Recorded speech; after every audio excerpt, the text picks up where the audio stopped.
Ajuda isso, né? Costuma ser uma coisa útil. Então, dando continuidade às atividades do primeiro Seminário Internacional Raça e Política no Brasil, a gente dá início agora à segunda mesa, tá? A gente vai ter 3 participantes. Primeiro, a gente vai ter a apresentação da Gladys Mitchell, tá? Possui PhD em Ciência Política pela Universidade de Chicago e atualmente leciona na Universidade de Wisconsin, Milwaukee. Desde 2008, a Gladys tem publicado sobre temas relativos ao comportamento político e identificação racial da população negra brasileira, tá? Incluindo o livro The Politics of Blackness, Racial Identity and Political Behavior in Contemporary Brazil, que foi publicado em 2017 pela Cambridge University Press. Depois a gente vai ter a apresentação do Wesley Portes, que é mestre em Sociologia pelo IESP, UERJ, onde atualmente faz doutorado também em Sociologia e desenvolve uma tese sobre a dinâmica da campanha de candidaturas negras no Rio de Janeiro. Tá? E depois a gente finaliza hoje essa mesa com a apresentação do Andrew Janus, que é candidata a PhD em Ciência Política na Universidade da Califórnia, San Diego, onde desenvolve pesquisa sobre identificação racial de políticos brasileiros e as barreiras para o sucesso eleitoral de afro-brasileiros relacionado a isso. Tá? Então, tal como foi na outra mesa, são 25 minutos de apresentação. Eu aviso aí quando tiver em torno aí de uns 5 minutos. Tá? E acho que é isso. Então, Gladys, por favor.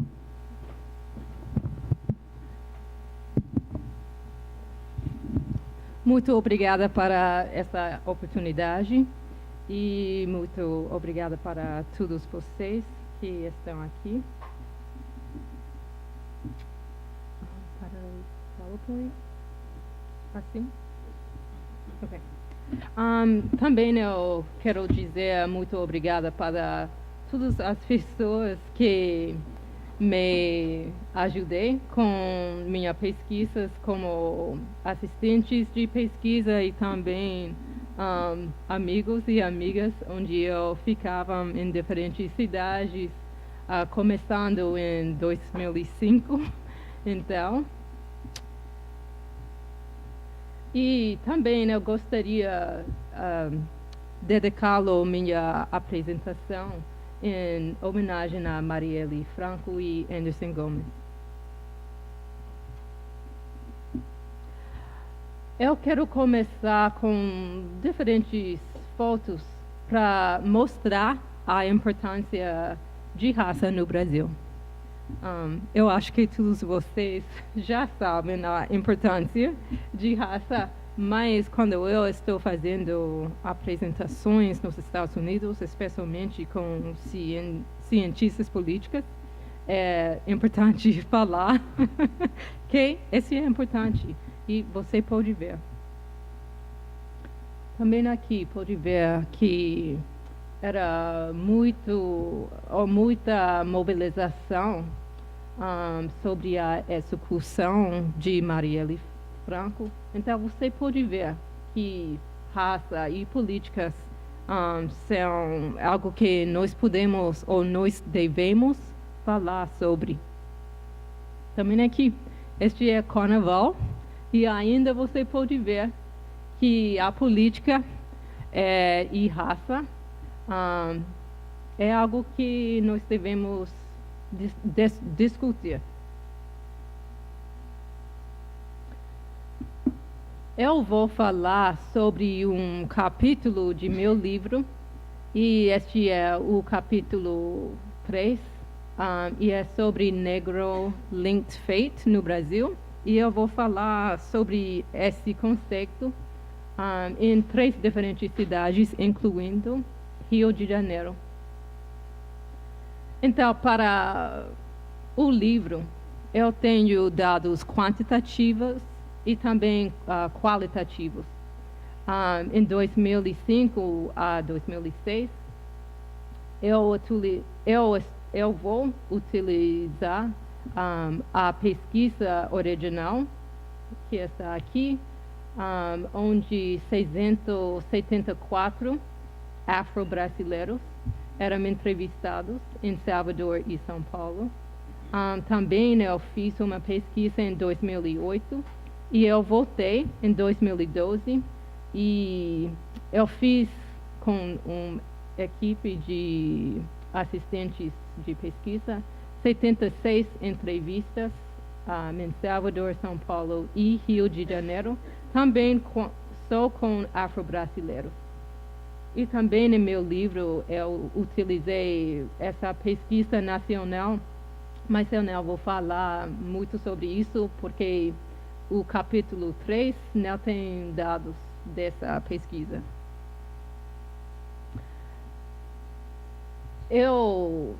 Em meu livro, eu falo sobre a interseccionalidade e feminismo das brasileiras negras.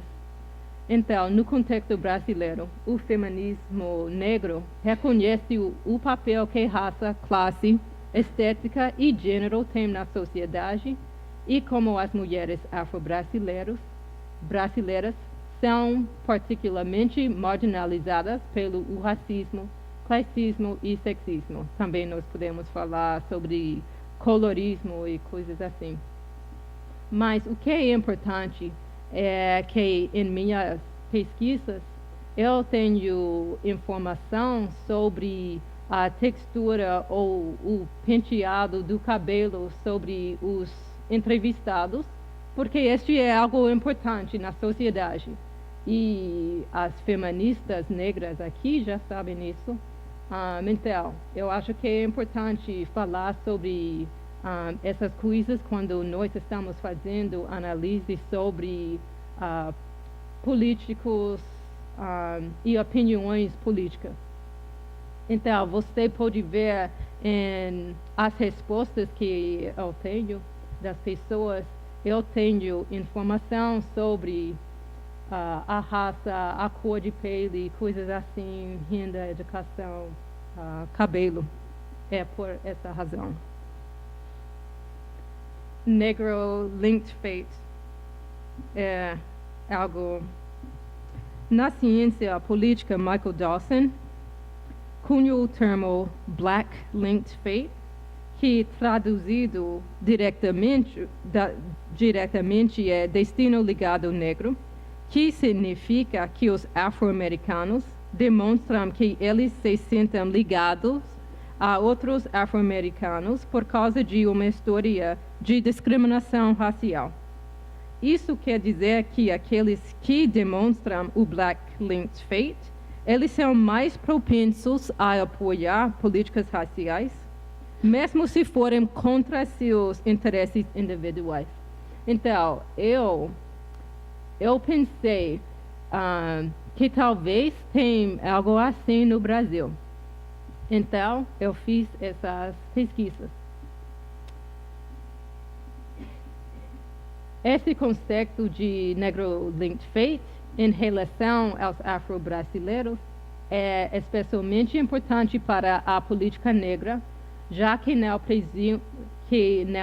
presume que a discriminação racial é sentida por todos os afrodescendentes. Então, o que é importante para esse conceito de Dawson é que os afro-americanos já sabem que é discriminação racial, mas nós não podemos falar que todos os afro-brasileiros vai falar que discriminação é por causa de cor. Então, eu tenho uma pergunta aberta para ver se existe o Negro Linked Fate aqui no Brasil. E esta é a pergunta. Você acha que o que acontece com os negros afeta você? Por quê ou por que não? E este é nas 3 cidades. Então, nas 3 cidades, mais entrevistados mostram o Negro Linked Fate do que não. Das 76 entrevistas em profundidade realizadas, apenas 52 entrevistados responderam a essa questão. Então, 72% demonstraram o Negro Linked Fate. Este é a maior das pessoas. Nas 3 cidades, 78% que demonstraram Negro Linked Fate provavelmente diriam que se se sentiam negro link fate por causa da discriminação racial ou da exclusão do negro na sociedade. Então, este é mais similar que os Estados Unidos. E mais, muitos pesquisadores que façam estudos quantitativos falam que nós não precisamos incluir raça quando nós estamos estudando o Brasil, porque não é importante, é diferente lá. Mas você pode ver que é importante. E também pode ver que tem esse tipo de sentido aqui, como negro linked fate, que é diferente que identificação racial. Então, aqui eu tenho informação sobre as mulheres e os homens que demonstram o negro linked fate. 79% das mulheres afro-brasileiras que se sentem negro linked fate devido à discriminação racial. Você pode ver os porcentos aqui.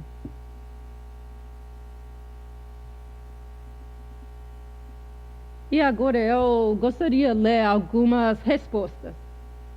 O que acontece com os negros me afeta porque às vezes quando você vai conseguir um emprego, há alguém mais bonito com cabelos lisos. Em vez de ligar para você, eles, o empregador, chamam a pessoa de cabelos lisos com pele mais clara, entendeu? Eles dizem para você esperar. E quando eles não ligam para você, isso é muito difícil. E esta é uma mulher de 35 anos, de pele escura e cabelos relaxados, que tem um ensino fundamental incompleto e mora no Rio de Janeiro.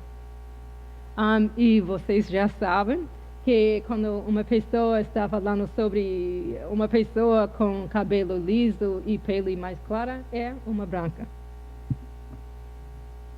Mas o que é importante aqui é que muitas mulheres falam sobre emprego quando elas estão falando sobre discriminação racial. Eu não vou ler tudo, mas vou ler mais.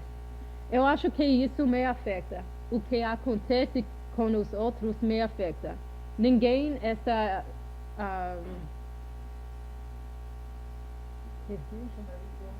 dizendo disso. No emprego, há preferência por brancos, mas eles sabem que precisam de um negro. No entanto, se um negro entrar em uma loja, eles verão que se há um negro trabalhando na loja, eles não têm características negras. Eles podem ser negros, mas não têm características, brancas. Eles não contratarão alguém com características africanas. Na aula, sempre digo aos meus alunos que, em termos de visibilidade, aqueles que são marcados da África, onde essas pessoas sofrem mais com a pobreza, ainda mais do que no Brasil, os mais pobres são aqueles com pele escura, com pele mais clara. Você... recém mais, desculpa. Era uma mulher de 45 anos, de cabelos, de pele escuro e cabelo crespo, que mora aqui no Rio. E no livro você pode ler mais, só que eu tenho muitos quotes aqui das pessoas de Rio, mas eu tenho mais em meu livro.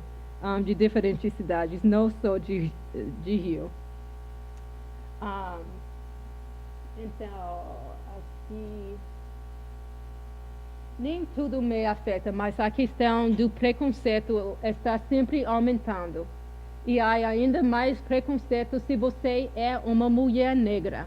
Se uma mulher negra faz quadruplicar. Então, o que acontece com os outros sempre me afeta. E vocês podem ver quando as pessoas falam sobre interseccionalidade, para as mulheres negras sempre é como gênero e raça, e para os homens é gênero e classe. Ou não, é raça e classe.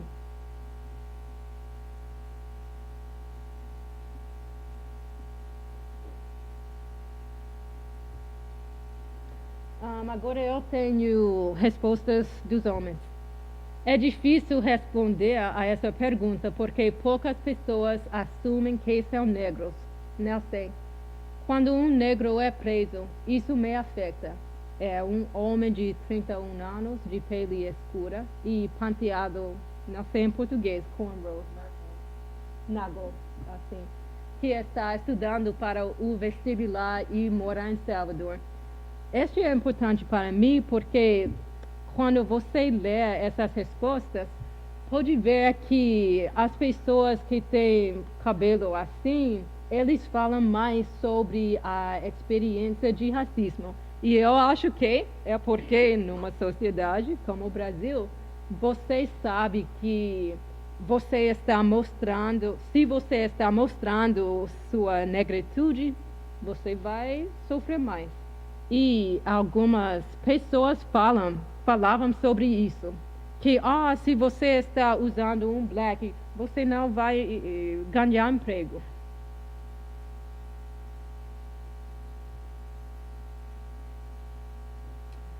E aqui só é uma conclusão, mas é isso, que os homens falam sobre classe e raça e também estereotipos negativos na mídia aqui, mas as mulheres falavam muito sobre a dificuldade de ganhar emprego. Então, agora para os afro-brasileiros que não demonstraram negro linked faith. 11 entrevistados não demonstraram o negro linked faith. 55% daqueles que não demonstram o black linked faith têm menor escolaridade, como menos que o ensino médio. Os homens afro-brasileiros são 73% das pessoas que não têm um senso de negro linked faith, e a idade média é de 35,2 anos. Mas é importante ver que as pessoas que não demonstram negro linked faith também, a maioria identificam como não negros em diferentes categorias. Então, este é meus resultados quantitativos. Então, porque eu tenho essa pesquisa de 674 pessoas, mas sou em Salvador e São Paulo. Então, eu vou falar um pouco sobre isso, não quero falar muito.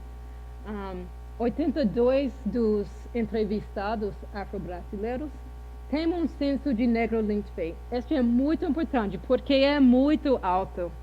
Então, nós não podemos falar, mas os negros não têm um tipo de consciência. Tem. E você pode ver esse estatisticamente, nas estatísticas. Análises estatísticas revelam que os entrevistados mais jovens também são mais propensos a demonstrar o negro linked faith. Acho que os entrevistados em Salvador são mais propensos a demonstrar o negro linked faith do que os entrevistados em São Paulo. Além disso, o negro linked faith é maior para os entrevistados que se identificam como negro ou preto do que outras categorias. E esta era uma pergunta aberta, como qual é sua raça ou cor. Renda, educação e discriminação não são estatisticamente significante, embora a discriminação se aproxime da significância. Então, aqui você pode ver que essas são as categorias que os afro-brasileiros falam, mas pode ver, um afro-brasileiro que falam que é um branco, eles têm uma probabilidade prevista de 78% para demonstrar negro linked fate, mas para um preto é 93%. Então você pode ver se aumenta assim para as cores, quase mais ou menos que está mais negro.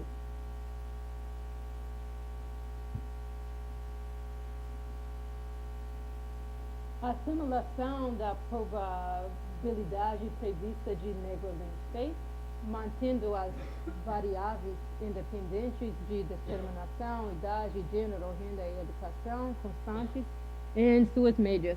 Os afro-brasileiros em São Paulo têm 79% de probabilidade de demonstrar negro linked fate, e em Salvador é 88%.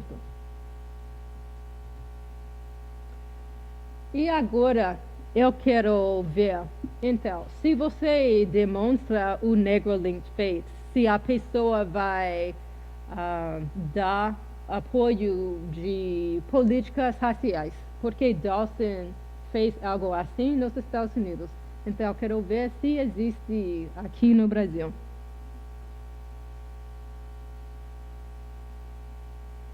Assim. Negro linked fate, cidade e idade são todos variáveis estatisticamente significativas. As pessoas mais jovens são mais propensas a apoiar ações afirmativas do que as pessoas mais velhas. Os resultados também mostram que os entrevistados em São Paulo são mais propensos a apoiar ações afirmativas do que as pessoas em Salvador, os afro-brasileiros em Salvador. Uma entrevistada com um censo de negro linked fate são 76% propensos a apoiar ações afirmativas, enquanto os entrevistados sem censo de black linked fate ou negro linked fate têm apenas 52% de probabilidade. Então, pode ver aqui a idade. Então, uma pessoa com 16 anos tem uma probabilidade de 78% em comparação de uma pessoa de 77 anos que tem uma 60% de probabilidade de suporte à ação afirmativa. Só isso. Muito obrigada.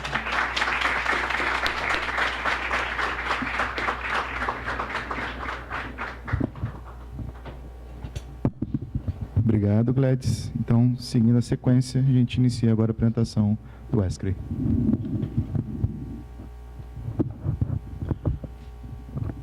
Boa tarde a todos e a todos. Queria, primeiramente, agradecer o convite, a possibilidade de estar aqui falando um pouco sobre a minha pesquisa, que é, na verdade, fruto da minha investigação na dissertação, né, que eu busquei, durante os 2 anos que eu fiz o mestrado aqui no IESP, investigar a subrepresentação de pretos e pardos através de entrevistas semi-estruturadas que buscassem apresentar informações sobre a subrepresentação política de negros e negras, sobretudo no processo de eleições proporcionais para os parlamentos, de eleições para vereadores e deputados, e que visasse, localizar essa pesquisa num lugar diferente do que se estava se fazendo ou que se convencionou se fazer nas investigações sobre superrepresentação, que eram métodos quantitativos que buscavam mostrar um quadro mais amplo sobre como os negros e negras estavam inseridos nessa competição eleitoral, como eles se inseriam dentro dos partidos, como eles estavam concorrendo em relação ao financiamento, em relação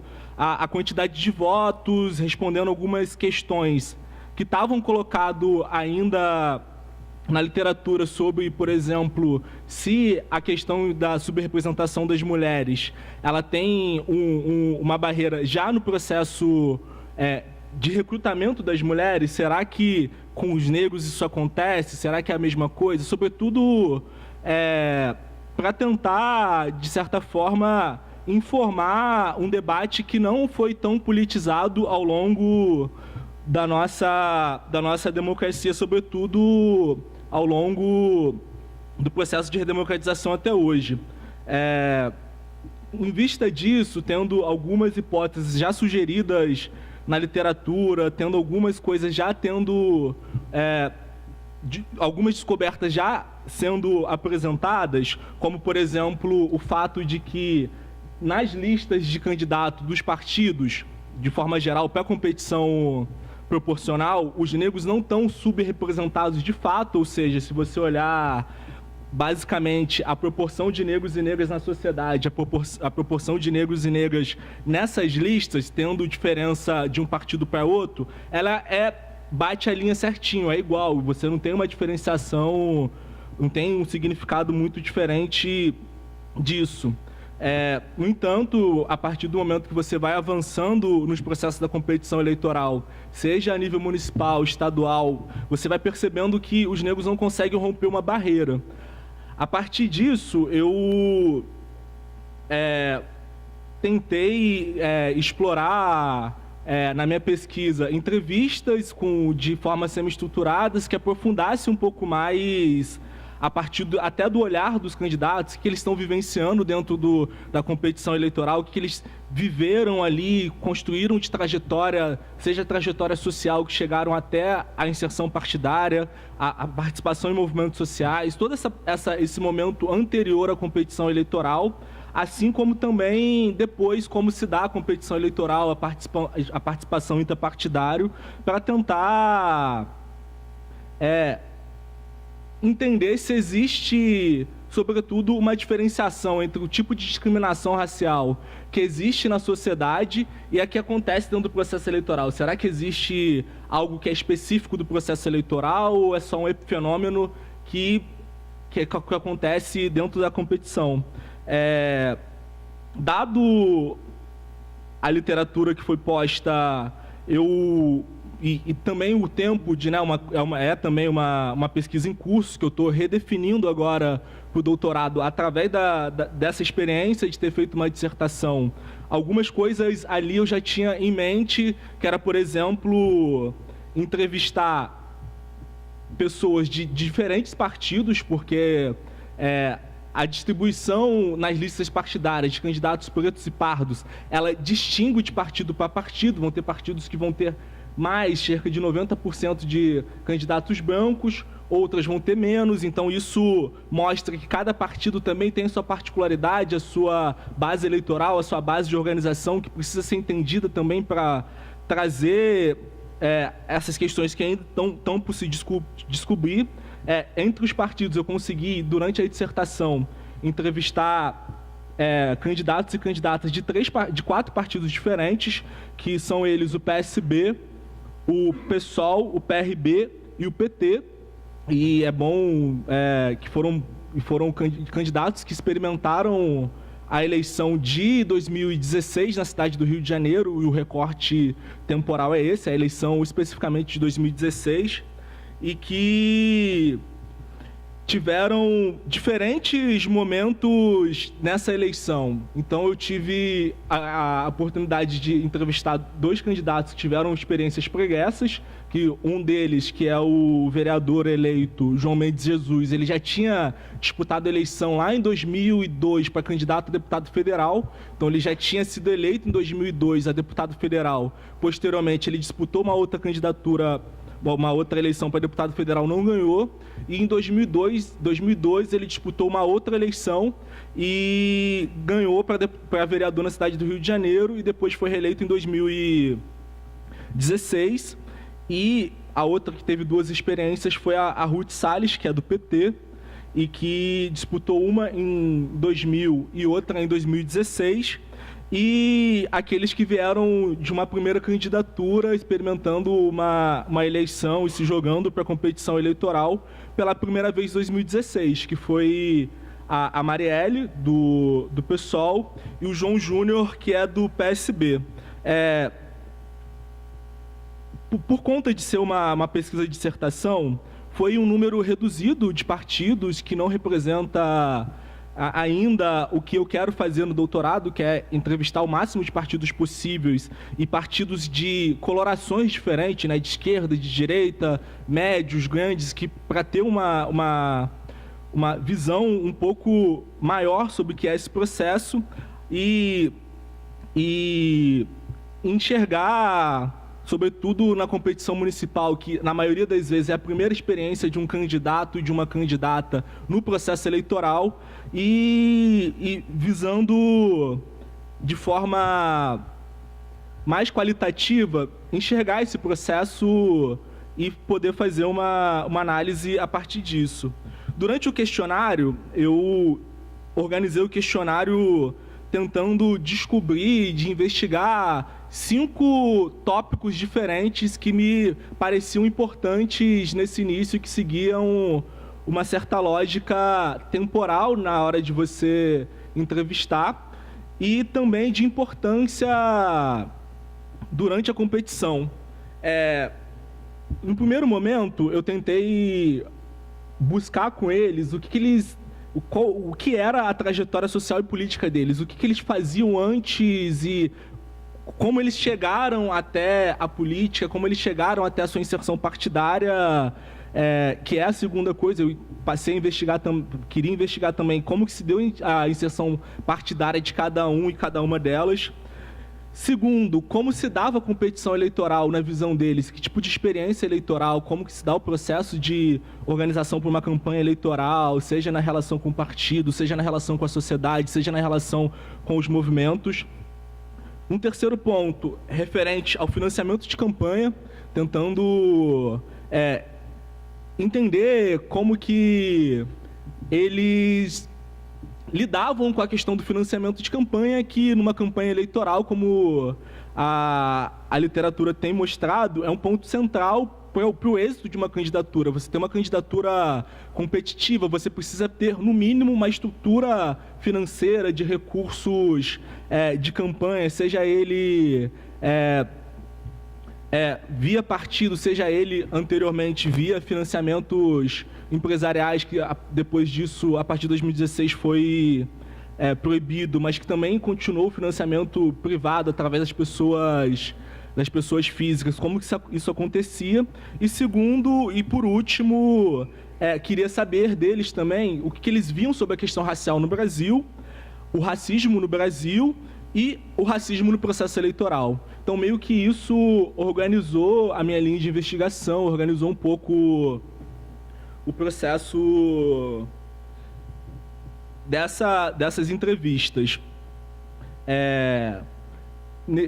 Assim, avançando um pouco, é importante colocar algumas coisas que eram importantes também para a minha investigação. Primeiro, era ter uma paridade mínima de mulheres e de homens, porque acho que as questões de gêneros e os debates que estão sendo feitos na política, nos estudos sobre sociologia, colocam isso muito próximos hoje em dia, né? O debate que começam a aparecer de forma muito muito forte quando se vai pensar a representatividade, quando se vai pensar a questão de avanço da nossa democracia, da ocupação dos espaços de decisão do país. As questões de raça e gênero começam a emergir de forma muito paulatina e aumentando cada vez mais ao longo do último período. A diversidade de partidos, na eleição de 2016 no Rio de Janeiro, 35 partidos lançaram candidatos para a competição eleitoral proporcional. Eu acho que é importante pensar a partir dessa diversidade, da dinâmica de cada partido, das suas bases, de como isso se organiza para a competição nas relações entre um partido e outro, a esquerda, a direita, maiores, menores, que eu acho que isso também tem importância. E candidatos de diferentes trajetórias eleitorais, como eu tinha dito. Queria trazer aqui, então, um pouco das características desses candidatos, a começar pelo João Júnior, que é um candidato que, na época da entrevista, ele estava com 32 anos, era um marinheiro de primeira viagem, ou seja, ele estava experimentando a primeira vez a competição eleitoral, se lançando a um cargo proporcional pela primeira vez. Ele teve uma votação de mais ou menos 900 votos e com uma campanha que teve uma receita de R$19 mil, e que essa receita ela teve diferentes formas dele captar ela. 10 mil foram referentes ao partido, então o partido jurou 10 mil do seu fundo para a campanha do João Júnior. 7 mil reais foram de verbas próprias, que ele desembolsou e colocou nessa própria campanha, e 2 mil foram de pessoas físicas. Na campanha do João Júnior tem uma coisa que me saltou os olhos à época, e ainda continua me saltando os olhos, e é uma coisa que eu preciso avançar nas próximas entrevistas, é que a campanha dele, tendo arrecadado 19 mil, e que 19 mil não é um valor significativo que coloca ele em condições de competição com os candidatos que de fato estão competindo eleitoralmente pelas vagas, ele só gastou, segundo a prestação de conta dele, apenas 8 mil reais durante a campanha, tendo uma sobra de 11 mil. Ainda é preciso investigar o porquê disso, o que está por trás desse gasto ou desse não gasto. Eu vou voltar nisso um pouco na frente. A segunda entrevistada foi a Marielle Franco, do PSOL, que à época da entrevista estava com 38 anos.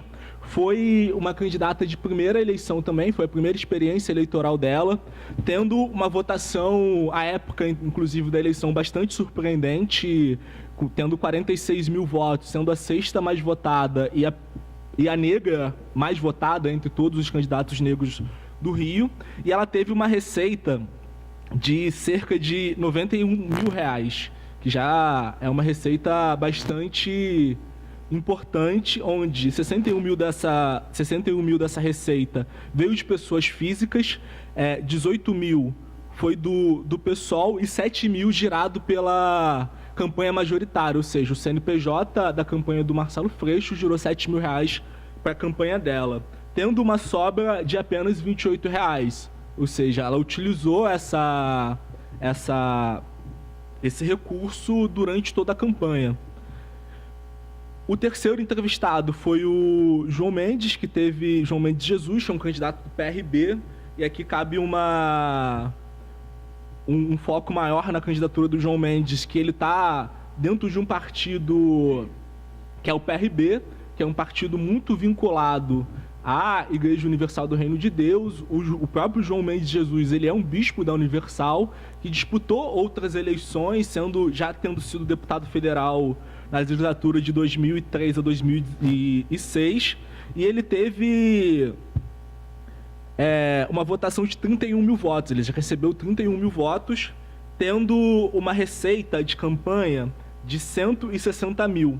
E dos 160 mil reais que ele utilizou na sua campanha, 129 mil foi da campanha majoritária do Marcelo Crivella, ou seja, você teve a campanha do Marcelo Crivella girando um montante de recurso que basicamente representa quase 80% da sua fonte de recursos. Por último, eu entrevistei a Ruth Salles, que é uma candidata que foi candidata pelo PT, estava na sua segunda eleição. Na primeira eleição, em 2000, ela teve uma votação de cerca de 2.000 votos, foi na sua primeira experiência. Nessa campanha, ela teve uma receita de R$6.000, uma receita pouca para os padrões da competição eleitoral no Brasil. E ela teve uma sobra, assim como a do João Júnior, que me salta os olhos à primeira vista, que foi uma sobra de campanha de R$1.200. Mediante ao tanto que ela arrecadou, é uma sobra significativa e que ajuda a gente a ter alguns insights sobre o que avançar nas próximas entrevistas que eu pretendo fazer no próximo período com outros candidatos, tentando abarcar um número maior de candidaturas, de maior diversidade, enfim. Para entrar um pouco mais no que eu recebi de informação desses candidatos, eu acho que é importante colocar alguns empecilhos que foram encontrados a princípio para fazer essas entrevistas. Primeiro é a dificuldade de fazer de encontrar os candidatos e candidatas no pós-eleição. Então, eu tive um período curto na escrita da dissertação para fazer essa pesquisa empírica e foi uma dificuldade encontrada que eu recorri a amigos, a pessoas vinculadas à política, que me ajudaram a encontrar os dois que não tiveram na competição eleitoral. E que é um desafio que eu estou tendo agora de retomar essas entrevistas, dado que nós estamos no ano de 2018 e nós já estamos há 2 anos da última eleição de 2016. Então, onde estão essas pessoas? O que elas estão fazendo? Então, é uma das dificuldades encontrada na época, que eu estou reencontrando agora e que precisa buscar um método ainda para, de uma forma mais eficaz, conseguir mais entrevistas, assim como entrevistar os candidatos eleitos. Eu, quando fui entrevistar o João Mendes de Jesus, do PRB, eu cheguei no gabinete dele cerca de 9 horas da manhã e saí às 17 da tarde. Então, eu fiquei o dia inteiro esperando a agenda dele, mas tinha que fazer, e eu acho que esse é um desafio do pesquisador também. E assim como a Marielle, que tinha, à época, uma agenda muito, muito potente, assim, ela fazia atividades o dia inteiro, então encontrar uma agenda que possibilitasse a entrevista foi uma das dificuldades. O que essas entrevistas e o resultado têm trazido de reflexões, que eu acho que, como é uma entrevista em curso, eu acho que eu tenho mais reflexões e questões a ser colocadas para ser respondido agora na tese do que conclusões. Uma delas, referente à trajetória e à inserção partidária, apareceu muito nas entrevistas, e sobretudo na entrevista do João, da Marielle e da Ruth, a experiência pregressa. A experiência que esses candidatos e essas candidatas tiveram na sua vida pregressa antes de acessar os espaços da vida política institucional. Então, entre esses três, e aí do João Mendes, ele pouco falou sobre a trajetória anterior dele à vida política. Eles vieram de uma trajetória pobre, de terem morado em favelas do Rio de Janeiro, com experiências de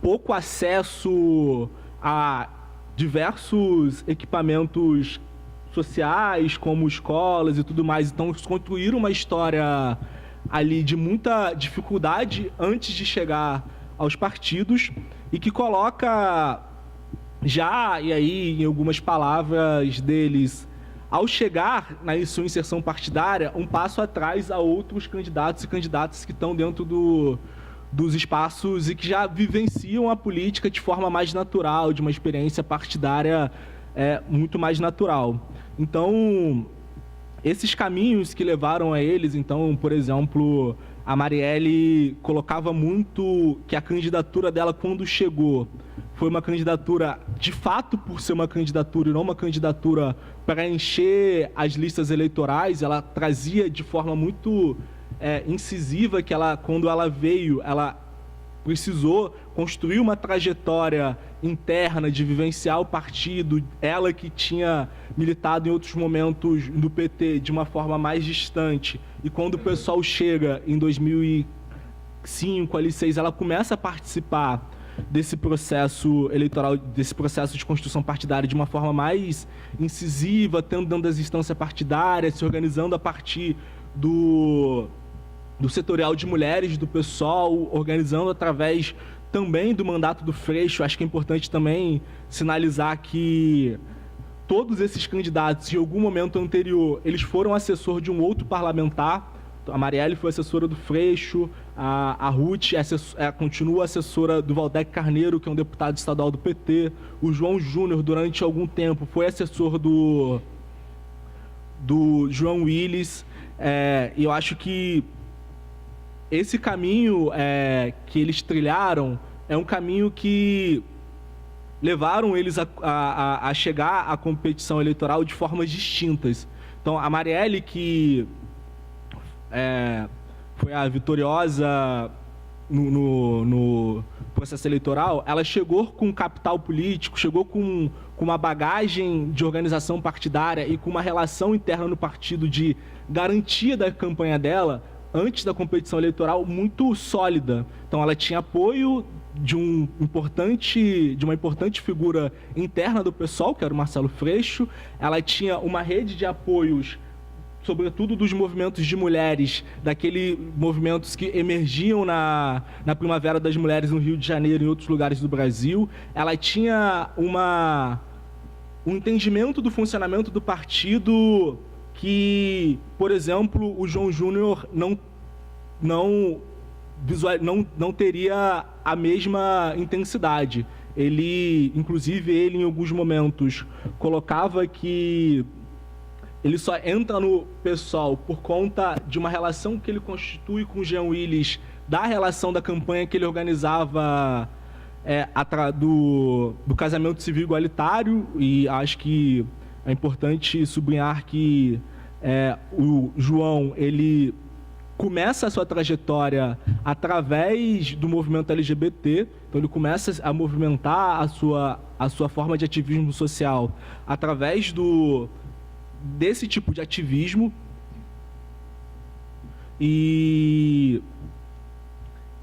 E ele encontra ali as suas relações de uma forma muito mais individualizada. Então, toda a trajetória que ele constitui na luta política dele, ele constrói de forma individualizada. Então, na entrevista com ele, muitas das vezes ele coloca assim: olha, quando me descobri gay, eu comecei a querer saber o que tinha de debate sobre a questão LGBT no Rio de Janeiro. Sem que me ajudasse, sem que me mostrasse, eu fui descobrindo o congresso LGBT que aconteceu no Rio de Janeiro, eu fui descobrindo ativistas e fui construindo uma rede de relações que se aproximou. O contato com o próprio Jean Willis se deu por uma ação individualizada dele, de chegar e ir lá, bater na porta, e não de uma organização coletiva que o levou ao posto de candidato.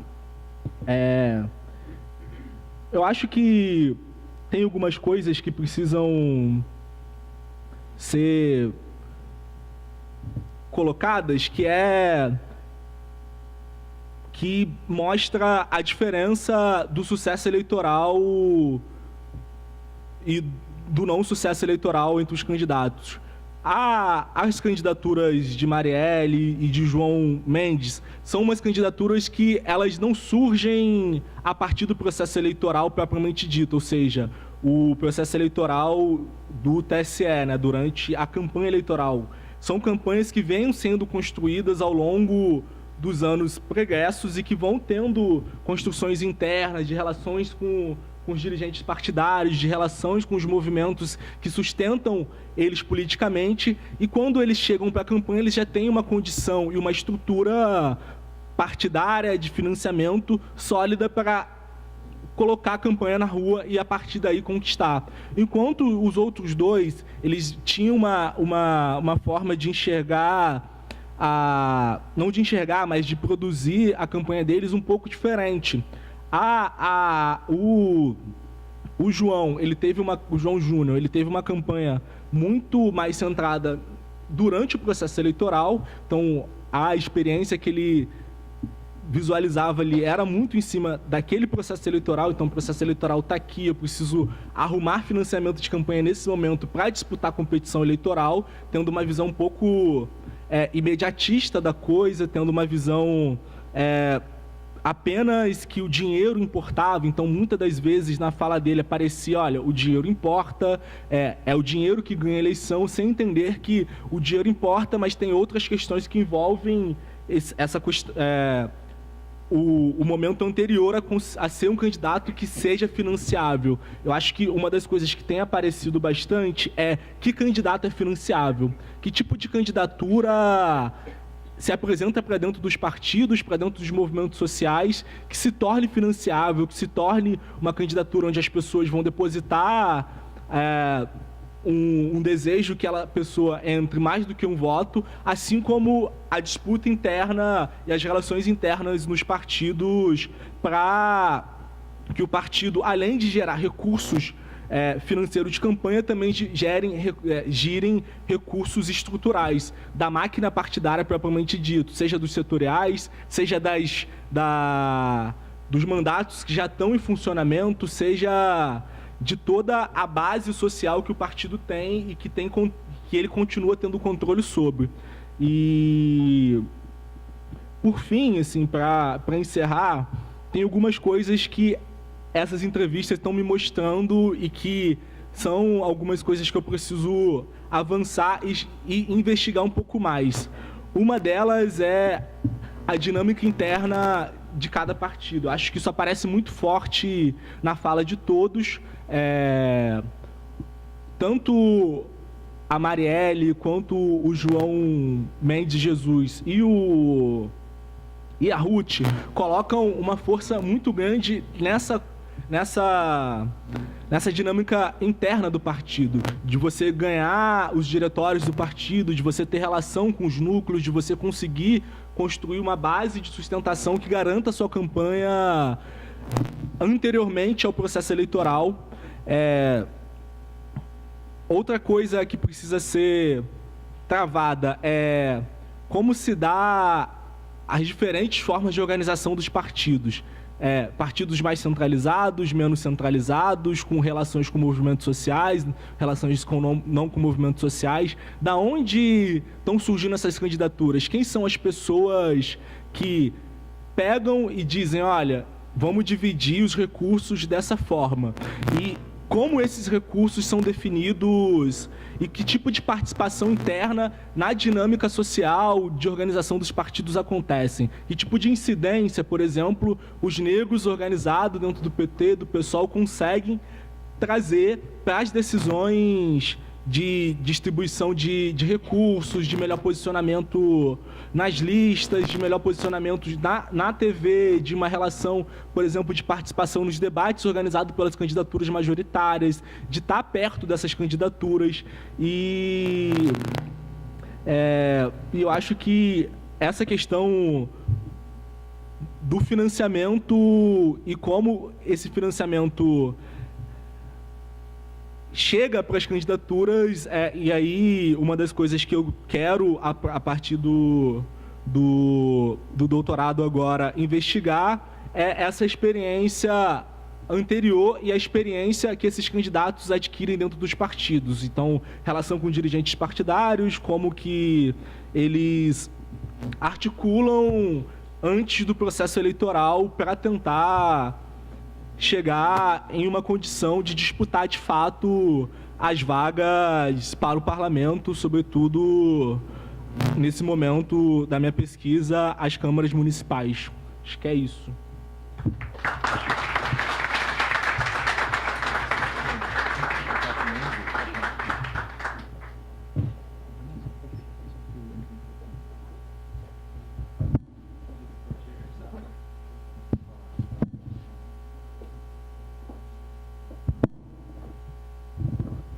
Valeu, Wesley.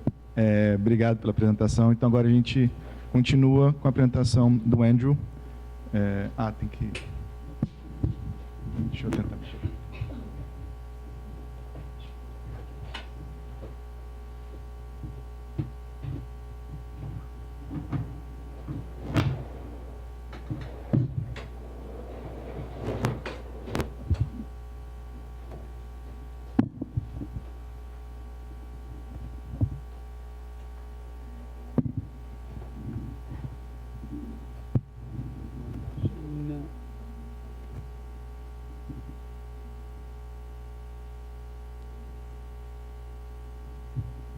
Uau, que ótimo.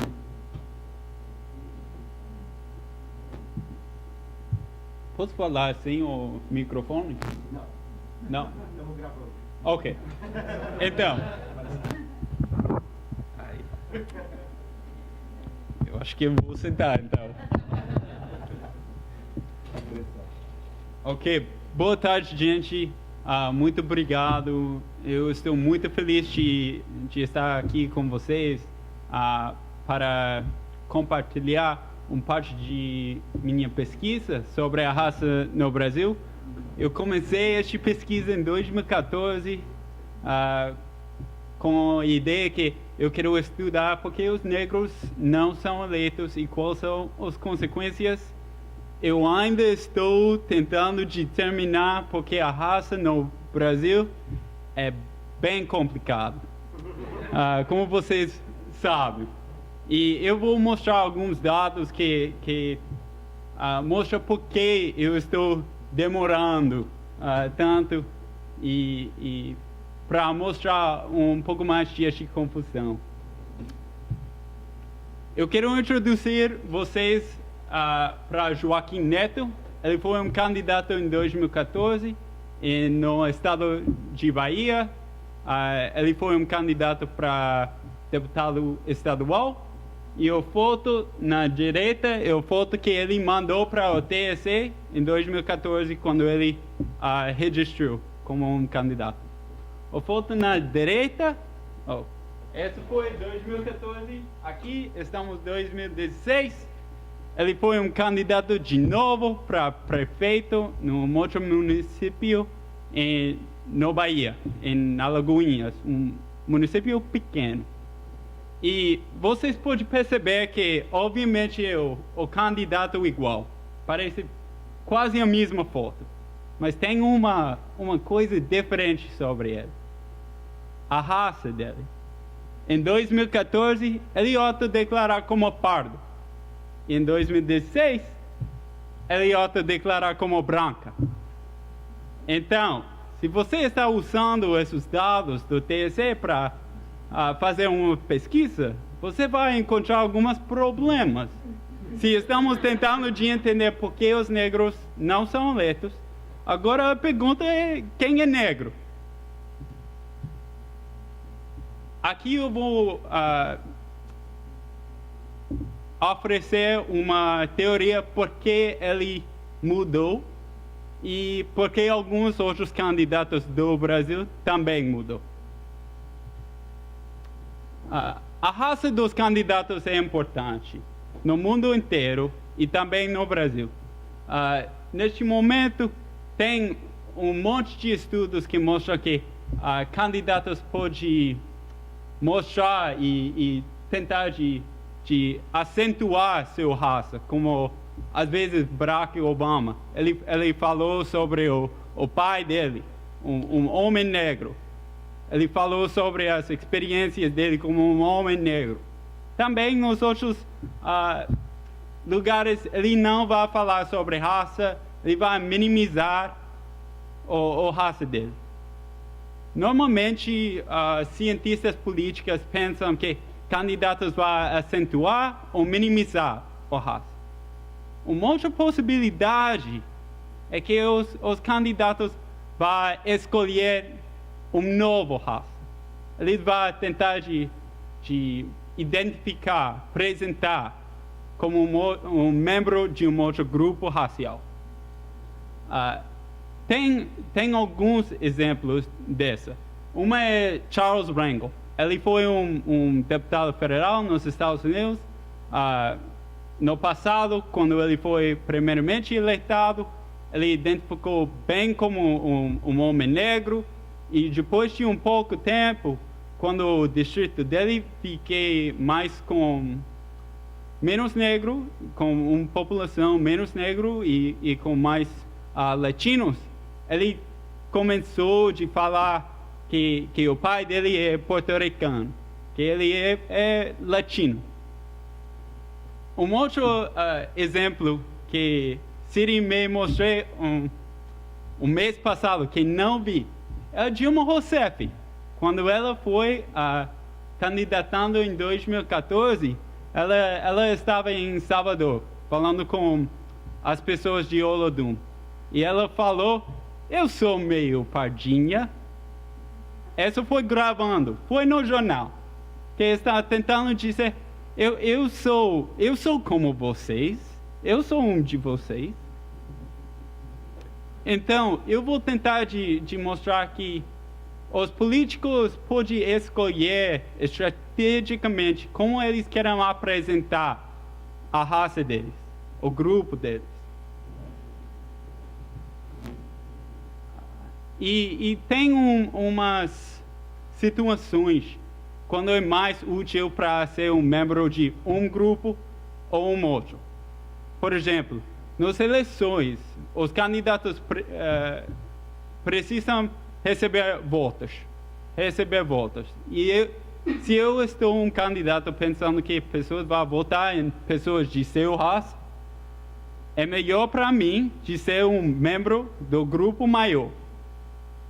Se eu não estou um membro de este grupo maior, é bom de mudar para este grupo maior.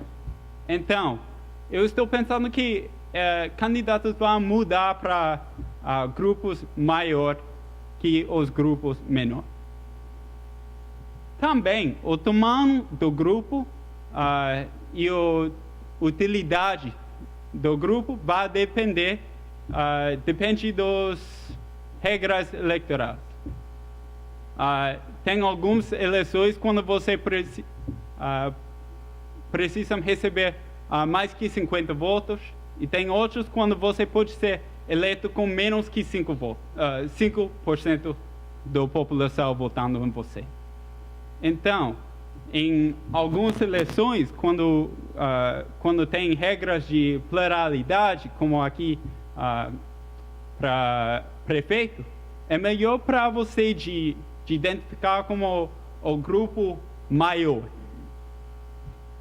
E se você vai ser só um candidato para uma eleição para vereador, quando Rio eleita 48 vereadores? 51? Eu fui perto. Então, se muita gente vai ser eleitado e você pode vencer com só um pequeno porção de votos, você tem mais opções sobre qual grupo você vai escolher, e provavelmente é melhor de escolher um grupo em cima deste limite. Se você precisa 5% dos votos para ser eleito, é melhor de ser um membro de um grupo que é mais que 5% da população. Mas candidatos não podem escolher qualquer grupo como eles crescem. Tem pessoas aqui no Brasil com pele mais escura que podem autodeclarar como preto ou pardo. Mas se o Pelé vai declarar eu sou branco, pessoas vão ficar meio confusas. E eu estou pensando a mesma coisa, que candidatos vai declarar como membros dos grupos que pessoas também pensam ou vai classificar esta pessoa. Para testar estas hipóteses, eu vou usar dados do TSE do Brasil. Como vocês sabem, o Brasil tem uma história muito longe de mistura racial e tem uma ausência de regras oficiais sobre quem é qual raça. Nos Estados Unidos, eles têm no passado temos uma regra muito firme. Se você tem um gota de sangue negro, você é negro. Isso não existe no Brasil. Pessoas têm mais oportunidade e quem é branco, quem é pardo, às vezes é bem complicado. Como quem é pardo, quem é preto. Normalmente pessoas autodeclarar como por causa do fenotípico, como cor de pele, cabelo e os atributos da cara. Mas também pessoas pensam de ancestralidade e educação e outros atributos podem influir como pessoas autodeclaram. Mas enfim, o que importa?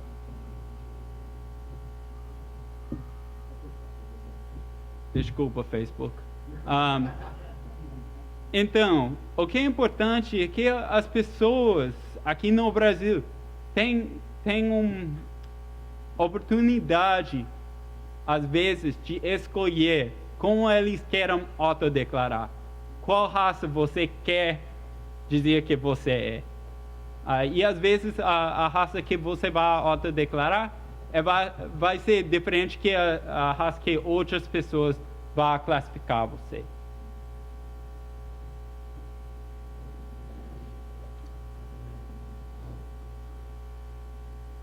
Como vocês sabem, a raça no Brasil é crescendo em importância na política. Aqui temos uma palestra só sobre raça na política e no passado isso não vai passar. Não tem uma comunidade muito grande de pesquisadores. Mas agora pessoas estão falando sobre a representação e normalmente a falta de representação do povo afro. Tem um pouco de evidência experimental que mostra que os brasileiros preferem votar num candidato de seus próprios raças. Como um branco vai votar em branco, ou uma pessoa negra vai votar numa pessoa negra. Porém, os candidatos têm na mente deles, que a raça é importante, e eu sei que todo mundo vai votar, porque é compulsório. Não é como nos Estados Unidos, quando temos só 50% da população votando. Eu posso perceber quantas pessoas de qual grupo racial vão votar em qualquer eleição no Brasil. Tem pessoas que votam em branco, mas os candidatos podem ter uma ideia, uma hipótese sobre o tamanho dos grupos e o poder dos grupos. Por causa desta mudança de regras eleitorais, os candidatos têm incentivos para evoluir, como eles querem identificar. Normalmente, na ciência política, pensamos sobre candidatos mudando de posição. Como no passado foi mais conservador, mas quando vai ter o segundo turno, todo mundo vai para a média. Todo mundo quer ficar mais no meio para receber os votos. Mas isso também pode acontecer com raça. Que se você está candidatando num município que tem uma população bastante branco, e na próxima eleição você pode ser um candidato num distrito com uma população bem negra. Um exemplo desse é Bahia. O estado é o estado mais negro do Brasil, mas tem partes que tem muitos brancos e também tem partes com muitos negros, maioria negra. Eu vou usar dados do TSE em 2014, quando eu comecei, eu fiquei muito alegre, porque o TSE contestou os candidatos como eles querem autodeclarar. Eu posso usar esses dados para determinar por que os negros não são eleitos. Quando eu voltei em 2016 para acompanhar as eleições, eu estava olhando os dados de TSE, eu fiquei bem confuso.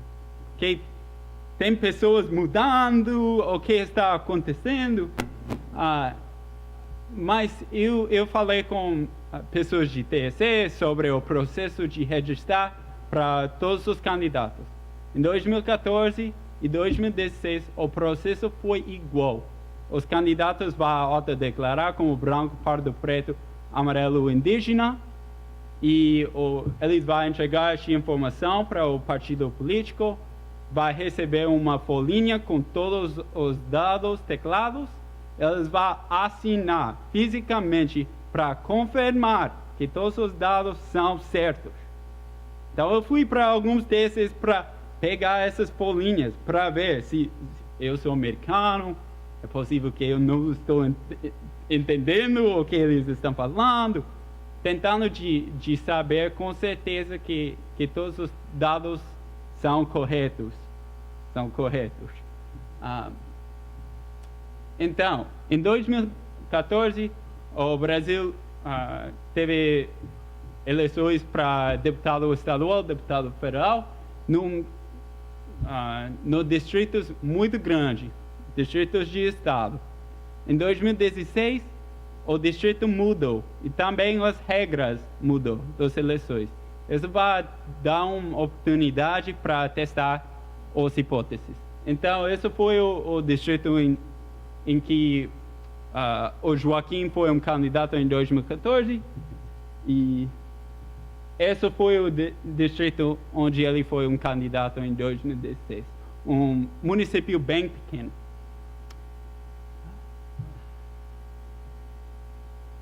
Quando você viu os dados e ver todos os candidatos que participam em 2014, 2016, foi 6.854 candidatos que participam em ambas as eleições. Desses mais que 6 mil candidatos, 27% muda de raça. Muda de raça autodeclarada.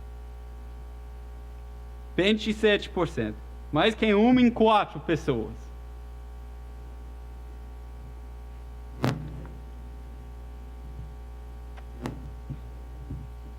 Uma hipótese os dados são erros. Os candidatos eles são profissionais, mas todo mundo é uma pessoa, pode escrever mal, algo pode passar. Mas quando você está vendo os outros dados, das outras características que normalmente pensamos que são mais fixas, que ficam, você vai perceber que são menos que 1% dos candidatos muda de gênero e menos que 3% muda data de nascimento. E 27% muda de raça.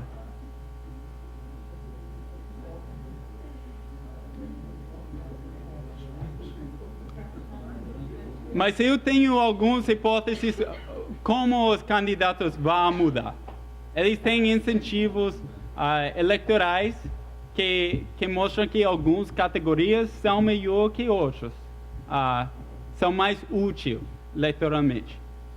Esta tabela mostra que os candidatos que podem mudar para um grupo maior de tamanho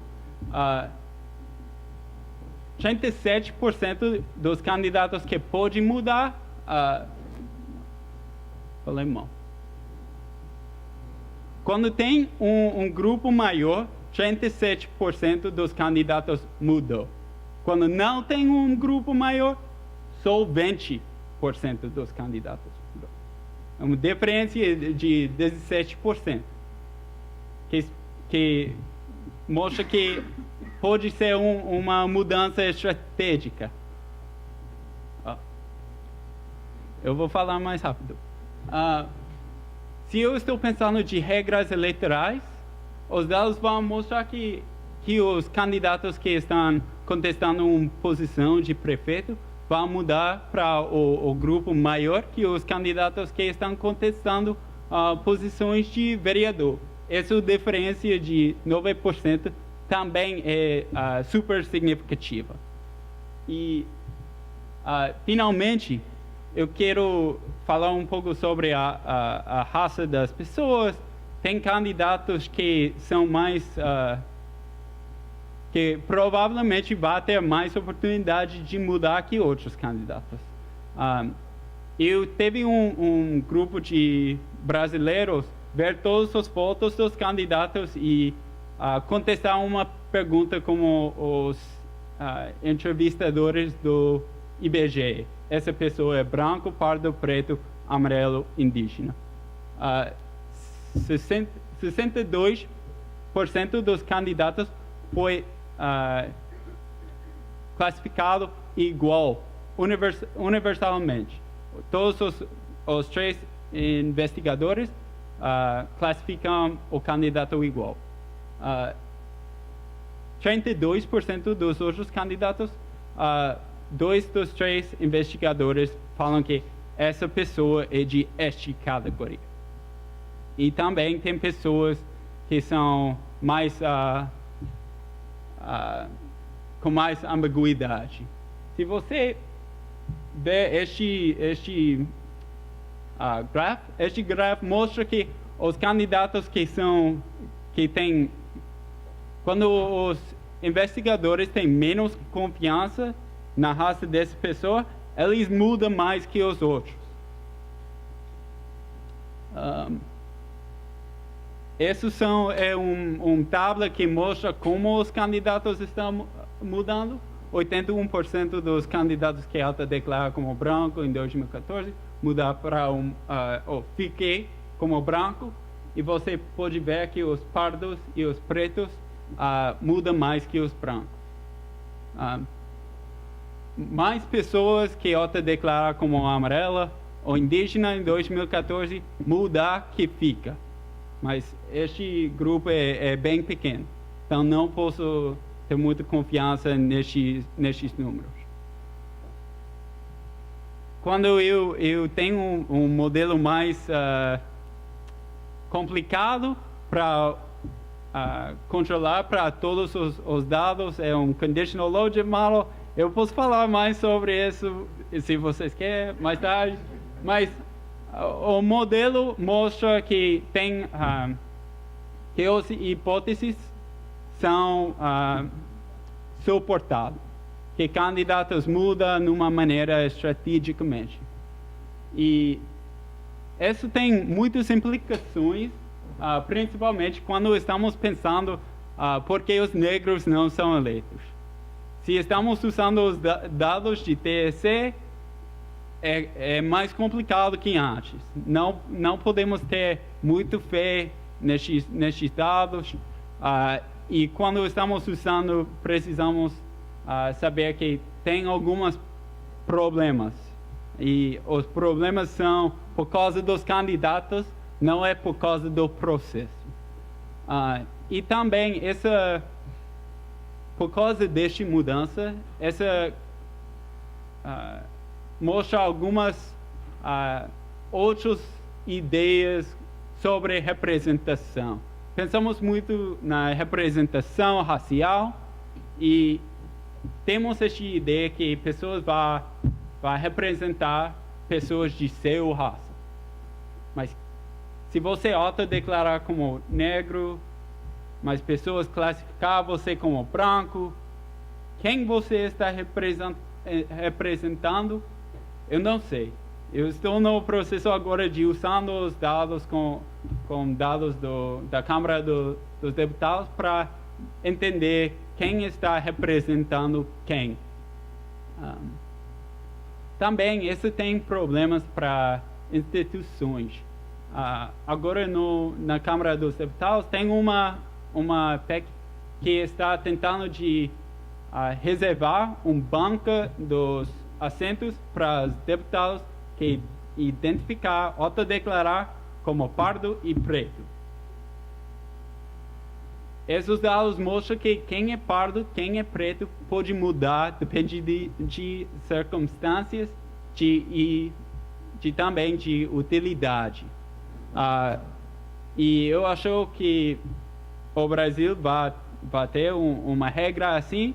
O Brasil vai encontrar o mesmo problema que os políticas de ação afirmativa antes. Vai ter alegações de fraude racial e não sei como pensar sobre uma lei que vai melhorar representação e diversidade como as pessoas estão pensando.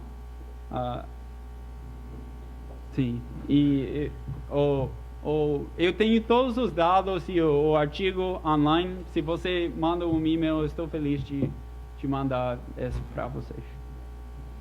Obrigado.